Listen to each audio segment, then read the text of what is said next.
solutions of the homework to check yourself. And so hopefully you went through that with the homework with the genetics problems from Thursday. Any questions on those problems? Take a look at that. No, I'm not going to have you turn them in. Yeah, I'm sorry. Because the unexpected being gone and so on. So I'm just going to keep those. And so what we're going to do today is I'm going to teach you another type of genetic problem called Dihybrid Problem. It's the problems that you did on Thursday. We looked at one trait in the organism, like out of all the traits in the peas, we looked at flower color or the color of the seeds or something like that, one trait. Dihybrid means that you look at two traits at a time when doing a genetic cross. And so I'm gonna teach you that the first part of the hour. Then I'm going to give you a practice problem with that, and while you're working on that, I'm going to pass back your last test, and you can look at the last test, all right? And so your homework will be the sheet that you picked up here today that says Dihybrid Problems. The homework, though, is only 1 through 5. 6 and 7 I'll teach you more about later. So you're going to do 6 and 7 eventually. We're going to do that, so don't make it so you can't read it, like scribble it out so you can't read it because you'll have to look at it. All right, so yeah, you'll have to do it on a separate sheet of paper, please. All right, another thing is just a quick little reminder of the upcoming exams. I have a little schedule here up on the board. So here we are, the 19th, this is Tuesday. And so we have the rest of this week, and then Wednesday, Thursday, and Friday of next week are exams. Okay, so Wednesday is a full day with 5th and 6th hour at the end of the day, and that's our exams. And then Thursday and Friday are both half days, and so our exam is on Thursday. Remember that you have the final exam review sheet that if you turn it in its entirety handwritten, that you get 5 on your exam. Great. Okay, so that's that. Okay, and we're going to have our last test of the semester on Friday, which is going to be over mitosis, meiosis, and these genetics problem stuff that we're doing here. All right, so that's that. So that's the business there that I want to make sure everyone was aware of. So if you don't have them out already, get out your notes. We're going to do just a little bit of notes. I'm going to teach you about this dihybrid problem. Before we do that, we're at this underneath this picture here. Where it says the test cross.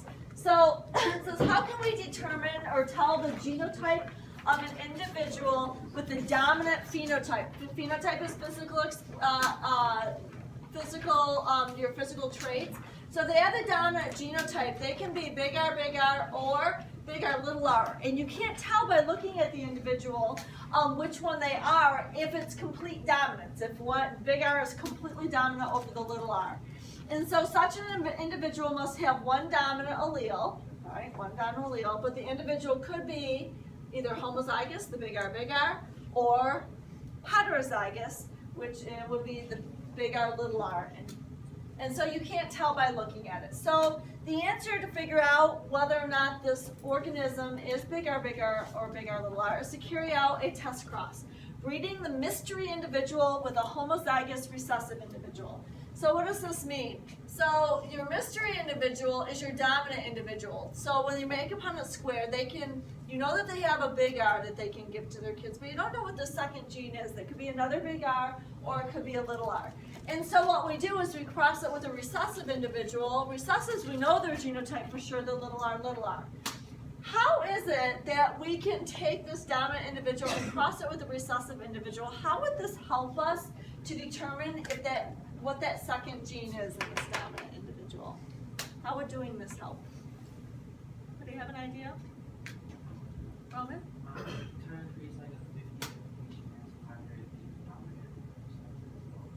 If you did that, then you would know that it's recessive. If we did what? If you were to make a transfer with the recessive, the other gene next to the big R would be the little r. You mean if they have kids like this? Yeah. Is that what you mean? Okay, yeah, absolutely.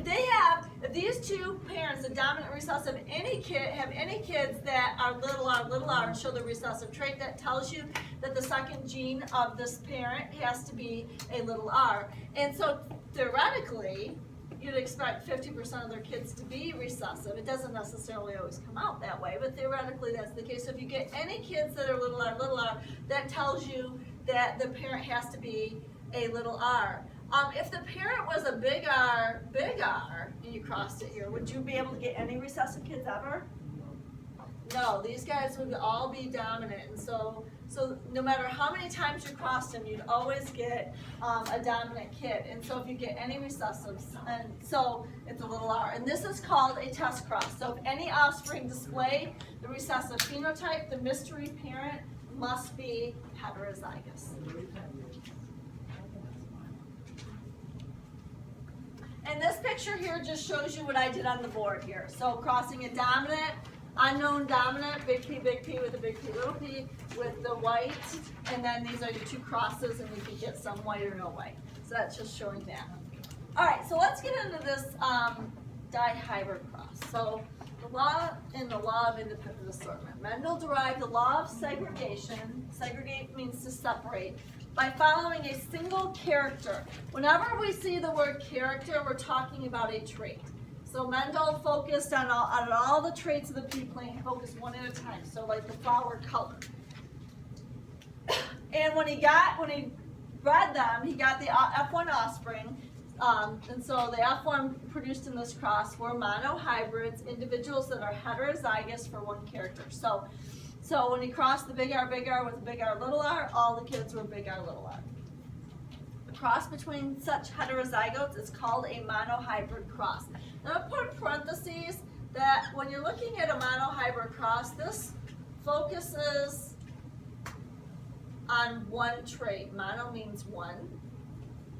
So we're looking at just one trait of all the many in the organism, and focusing and kind of disregarding all the other ones and focusing on that particular trait. Mendel identified a second law of inheritance by following two characters, or remember, characters means traits, at a time. And so we're going to write these couple bullets here, and then I'm going to show what they mean by looking at the next diagram. So crossing two true breeding parents differing in two characters, so two different traits, produces dihybrids in the F1 generation that are heterozygous for both characters. A dihybrid cross, a cross between the F1 dihybrids, can determine whether two characters are transmitted to the offspring as a package or independently. And so we're going to look at two scenarios in the next picture here and talk about what it means by these traits being inherited as a package or independently. So here we have a real life experiment that Mendel did. So he had his P generation. What's true about the P generation? Both parents are homozygous and have opposite traits. So in this case here, we're looking at two traits at a time. So whatever the Y is and whatever the R is. So I'm going to put a little key here. A big Y is the yellow color of the pea seed. So you can see in my picture that it's yellow. Little y is green. That's one trait. The second trait we're looking at is kind of the textures, round versus wrinkled, he called it. So big R is round, little r is wrinkled. And those are our two traits. So let's look at our two scenarios. So what it means by the traits inherited, the genes inherited as a package versus independently, has to do with if they're on the same chromosome or not. So when we look at this yellow, see that's homozygous for the Y, so the big Y, so they're yellow, big R, so they're round. What he thought is that the first scenario, if we look at a chromosome pair, let's say this is chromosome pair number 1, is that these two genes can be on the same piece of DNA. Remember, DNA can have hundreds of genes on them. So let's say the DNA, this part of the DNA has the Y gene. So this parent has a big Y. And then let's say the R gene is on the same chromosome, so that same parent has big R. So let's say that's right here, big R and a big R. So they're on the same chromosome. So that's parent number 1 in chromosome pair number 1. Let's look at the other parent. So we're going to cross this parent Little X means you're going to cross them. You're going to cross this parent with the one that's all recessive. So what does that mean? On this parent's chromosome number 1, they have a little y, and little r, little r. So that's different than if they're on different chromosome pairs. So let's look at here, so this is scenario number 1, if they're inherited together, meaning that they're on the same chromosome, or if they're inherited separately, meaning that they're on different chromosomes. So here's chromosome pair number 1 for this parent. Let's say the Y genes are on that, so they have in the same spot a big Y, but on another chromosome pair, let's say chromosome pair number 2, I'll just make this one shorter so we can tell the difference between them. On another chromosome pair are the R genes. So I'm going to put here a big R and a big R. And that's this parent here. Big Y, big R, big R, they're yellow and round. And you're going to cross it with this parent here, which also has a chromosome number 1, pair number 1, but they have the little Y's on it. And then they also have a chromosome number 2, but they have the little R's on it. So therefore, either case, they both look like this, all right, whether or not they're on the same chromosome or not. So let's see how the results differ if we follow them through each one of these. So in this particular case, when we cross these to get the F1 generation, so this is their kids, when we cross these, remember when you cross as a parent, you have 2 of every kind of chromosome. How many of those chromosomes do you give to your kids? 1 of each kind, right? You don't give pairs to your kids. You give 1 chromosome number 1, the other parent gives 1 chromosome number 1. So therefore, this parent right here can pass on this chromosome number 1 or this chromosome number 1. But either way, they're going to give a big Y and a big R to their kids. So this parent is going to give a chromosome with a big Y and a big R. And what's this parent going to give? Little r and a little y, because they're either going to give this chromosome number 1 or this one. Little y and a little r. And so now the baby has 2 chromosome number 1s, one they got from one parent, one that they got from the other parent. And so this baby is now big Y, little y, big Y, little y, big R, little r, big R, little r, and are yellow then and round, because yellow and round are dominant. And so, so these guys are all yellow and round. So then let's see how that plays into getting the F2 generation. So what do we have to do for the F2 generation? We cross 2 of the F1 generations. So this is one of the F1s. And so I'll do this again, and I'm going to make another F1 generation. They're all heterozygous. They're all going to have a big Y, big R, little r. And so I'm going to put a little X in there to show that we're crossing these guys. So this parent here is going to pass on 1 chromosome number 1. So they can pass on this one or this one.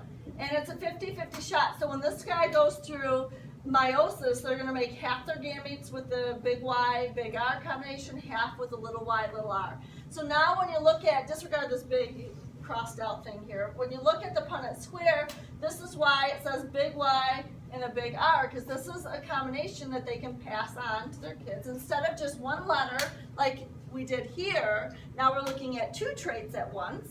And so the Y's and the R's, so the big Y and the big R could be passed, or the little y and the little r could be passed. And those, so therefore, that's why it says half and half, because they literally make half their gametes, one or the other. And then the other parent is exactly the same genotype as this parent, so it's going to be the same combinations, a big Y and a big R, little y and a little r. And how you fill in the boxes is just like before, like if this gamete fertilizes this gamete. The thing is that we don't write big Y, big R, big Y, big R here. So you put the letters that go together for the same trait. So this kid could get a big Y and a big Y, a big R and a big R, and be yellow and round. Or this gamete can be fertilized by this gamete, so you get a big Y, big R, little r, also yellow and round. big Y, little y, big R, little y, also yellow and round. Or this one here fertilizes this one, and they're all recessive. And you get a phenotype ratio of 3 out of 4 could be yellow and round. 1 out of 4 can be green and wrinkled. So there's your 3-to-1 ratio. So that's if they are inherited together on the same chromosome. This is the expectation you would get. The thing is, when Mendel actually did this with these traits with peas, is this is not the ratio he got. He didn't get this. And so therefore, that led him to the conclusion that, hey, maybe these genes are on different chromosome pairs. They're not inherited together, that they're inherited independently of one another. So this is why this big kind of X's through there is that this is not what Mendel got in his results, all right? Now, other traits may be inherited together like that, but these two weren't, okay? And so when we look at over here then, they're on 2 separate pairs of chromosomes. Let's look at how things change. So now when we cross this parent with this parent and get their kids, we still get all the kids yellow and round. So let's look at that. So when this parent makes their egg and their sperm cells, they're going to pass on 1 chromosome number 1, 1 chromosome number 2. All their chromosome number 1s have a what? A big Y, and all their chromosome number 2s have a big R, right? So this parent is going to pass on to their kids a 1 chromosome number 1 with a big Y, and 1 chromosome number 2, so this is number 1, with a big R. That's what that parent's going to pass on. This parent, what is it? It's chromosome. It's going to pass on a chromosome number 1 to its kids. What is it going to give?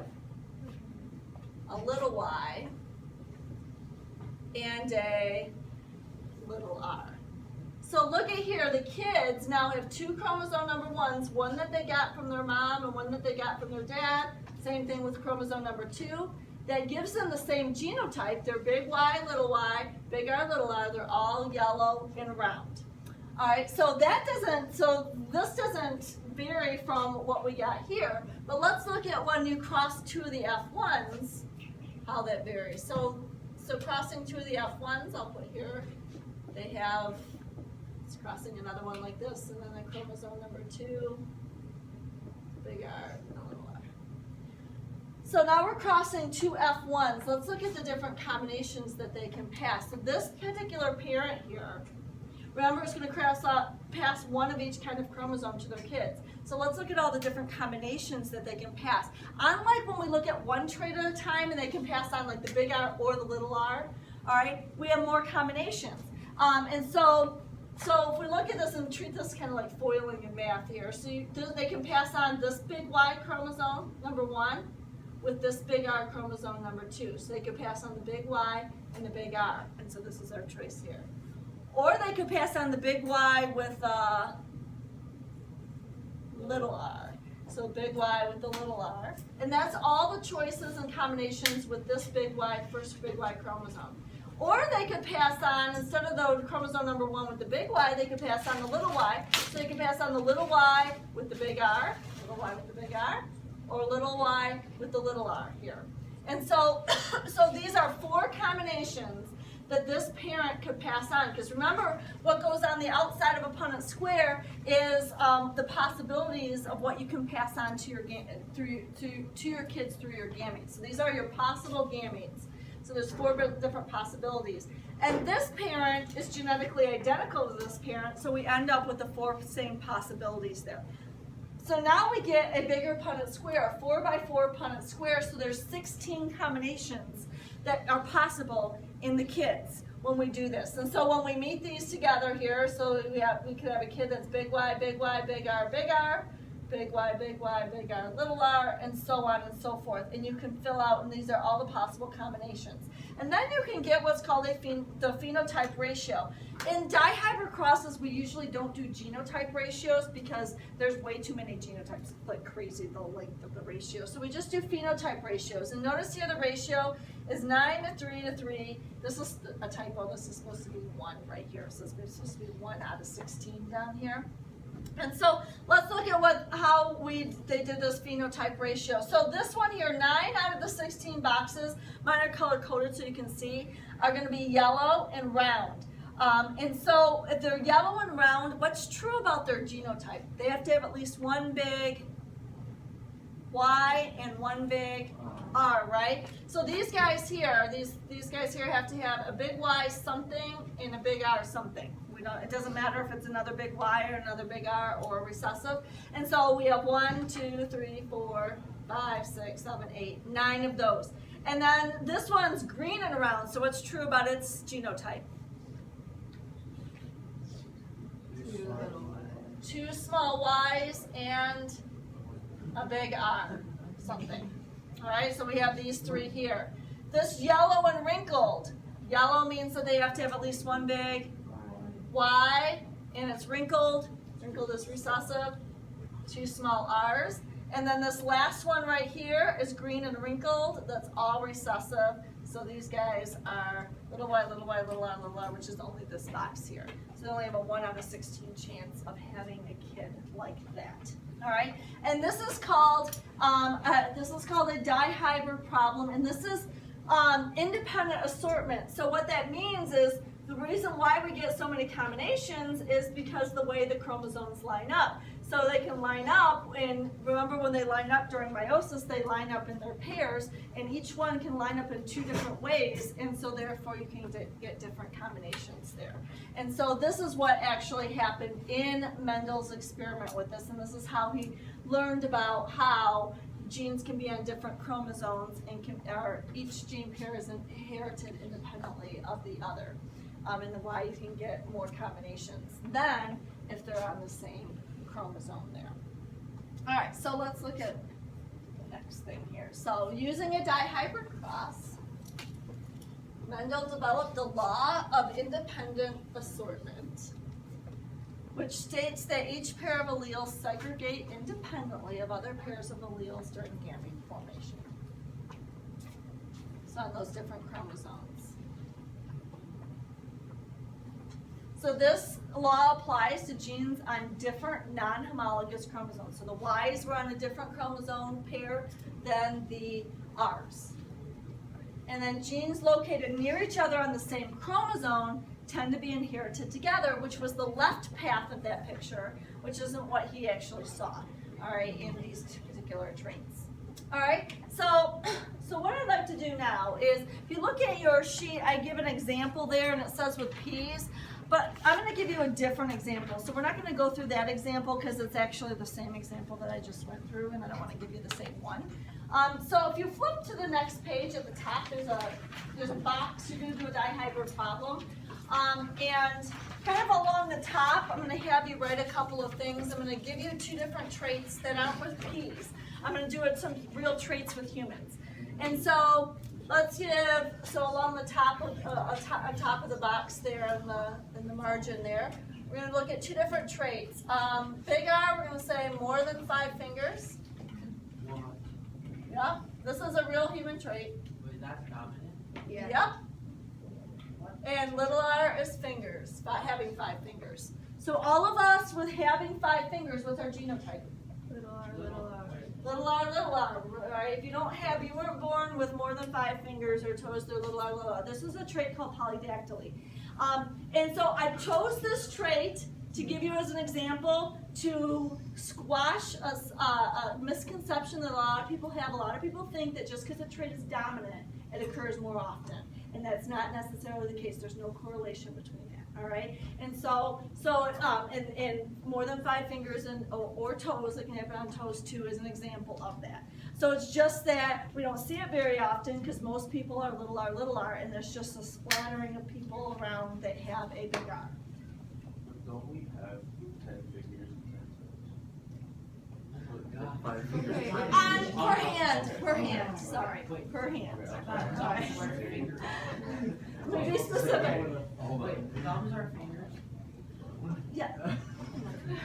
You get what I'm saying. Just making sure. Digits, all right, we'll call them digits. How about that? All right. All right, big N is, we're going to use a genetic disorder. Not having a respiratory disorder called cystic fibrosis. And cystic fibrosis, having it is a recessive. I'll just put CF for cystic fibrosis here. So those are our two traits that we're going to look at. And so we're going to cross two parents. So parent number 1 is going to be heterozygous for both traits. And we're going to cross that parent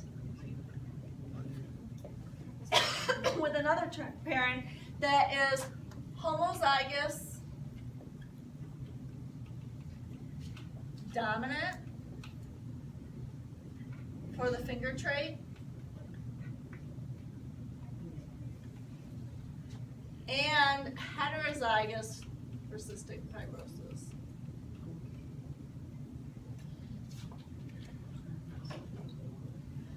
So what I'd like you to do is, first of all, you have to figure out the genotypes of the parents. And then I'd like you to figure out what kinds of kids that they could have by doing the Punnett Square. Let me show you how your Punnett Square, how I made it. It's a little bit different than what we've been doing here. So in this, you're going to have, we talked about a 4x4, so you get 16 boxes. In the handout that you have in your notes, I added a box like this here. So like this, you have an extra row. An extra column here. What I'd like you to do is put your combinations here, all right, and then fill in this part here, okay? Yeah. So that's why, otherwise you get confused if there's too many boxes. Does it matter which side you put parent 1? It doesn't matter which side you put parent 1 and parent 2 on. Good question. While you're doing that, I'm going to pass back the test.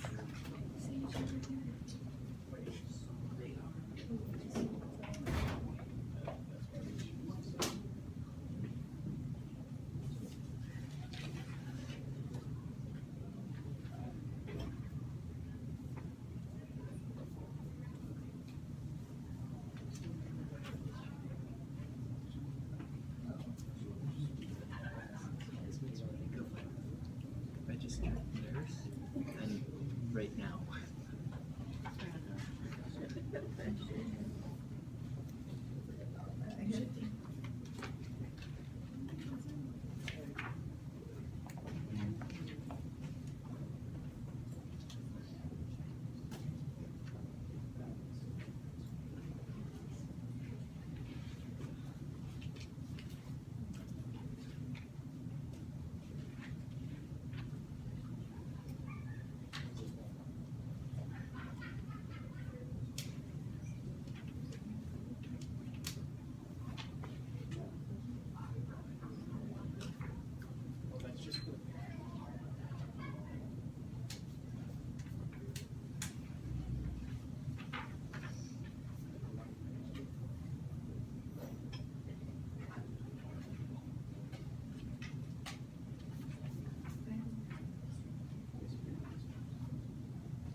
What?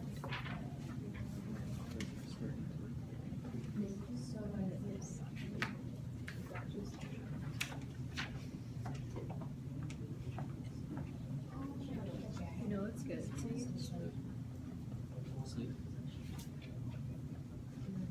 This Friday.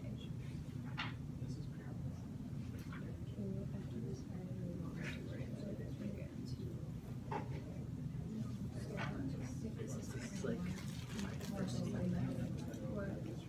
Like to finish the class by. What time? I do. I have taken tomorrow to do one unit.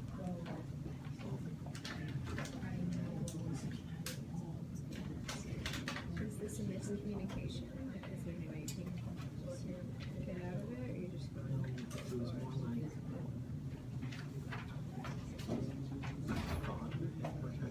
but I mean, it makes sense that I don't exam.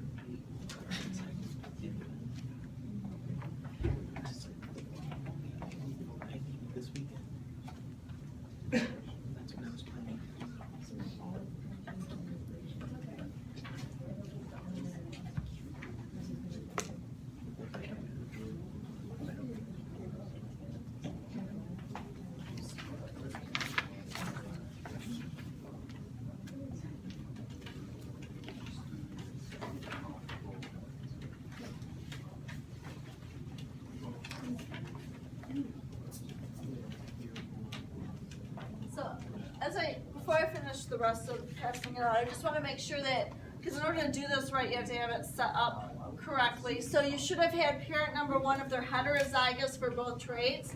They're big R, big N, little n. Parent number 2 is homozygous for the finger trait, which homozygous dominant, so that means they have 2 big R's. And they're heterozygous for cystic fibrosis, which means they have a big N and a little n.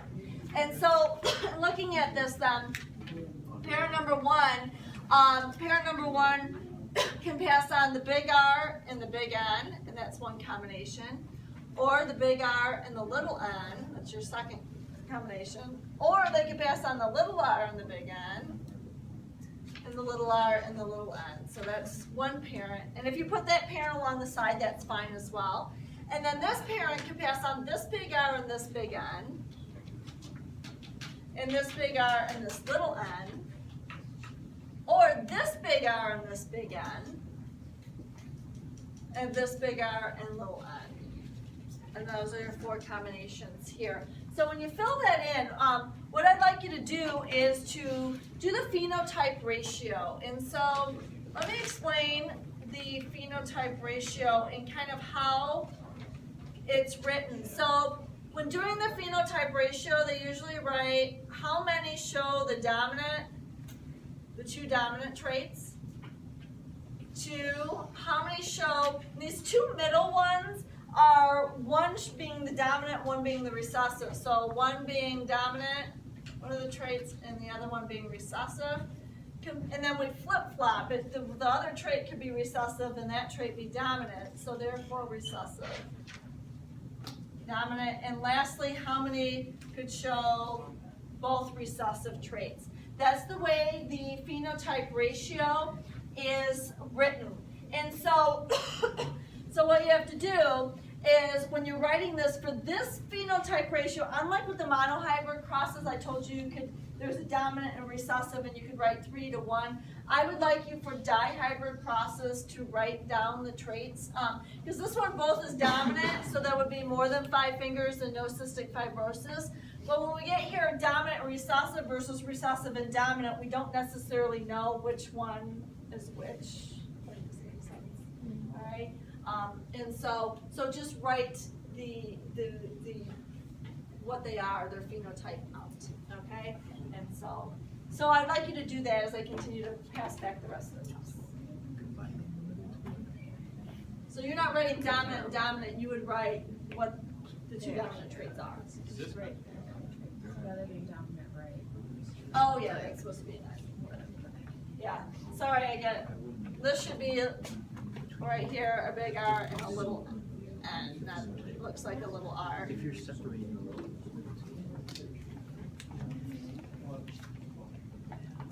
Oh, she Oh, wants oh, I us to see, know I see, getting I see. yourself.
What's like the sixth one? Just like giving away. You'd be able to like grab things. Could you put that? Oh, yes. Yeah. Yeah. It's probably something. Yeah. Oh, yeah, actually, plays piano.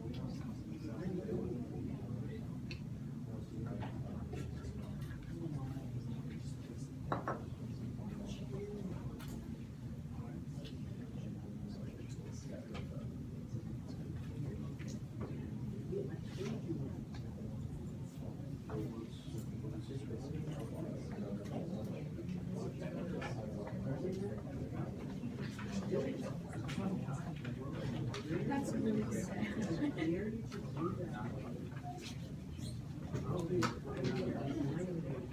So your two dominant traits, when you write your phenotype ratio, your two dominant traits are having greater than 5 fingers and no cystic fibrosis. So I'll put your no CF here. So you should have gotten, when you look at this, what are we looking for here? We're looking for a big R something and a big N something. And when you count these up, you should have gotten 12. Did you get 12? All right, so that's what you should have. And then we do the colon, and well, let's do more than 5 fingers and no cystic fibrosis. So how many show more than 5 fingers? And having cystic fibrosis. And so in that particular case, you should get, when you count these up, what you're looking for is a big R something and little n, and you should have gotten a 4. Yes. All right. Right there, I know I'm done. Why? Because 12 plus 4 equals 16. There's only 16 combinations here. So therefore, the other two, which would be less than 5, or having 5 fingers and no cystic fibrosis, there would be none of those and none of those. So those would be 0, 0. So this is really my ratio here, and I wrote down what they are, so I don't have to write the zeros for the other things. And so always when you're doing a phenotype ratio, the dihybrid, you want to make sure that your phenotype ratio adds up to 16. Otherwise, you're missing some of it. All right, because there's 16 possible combinations. Okay, so that's your ratio in the end. All right.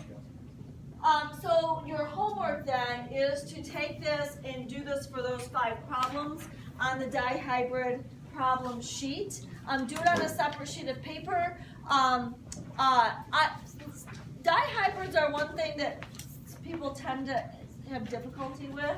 And so what I'm going to do to help you is, before I leave today, I'm going to scan in my answers for 1 through 5. So as you're doing it, you can check back to see if you did it right or not. Because I don't want you to do it all wrong, starting with number 1. And I want to test your mistakes, okay? So, so that's what I'm going to do. That'll be due tomorrow. But for the rest of the hour, I'd like you to take a look at, if you haven't already done so. Some people have already started looking at their tests, but go ahead and look at your test. And in a few minutes, I'll talk about some of the things on the test. Okay? It's like this.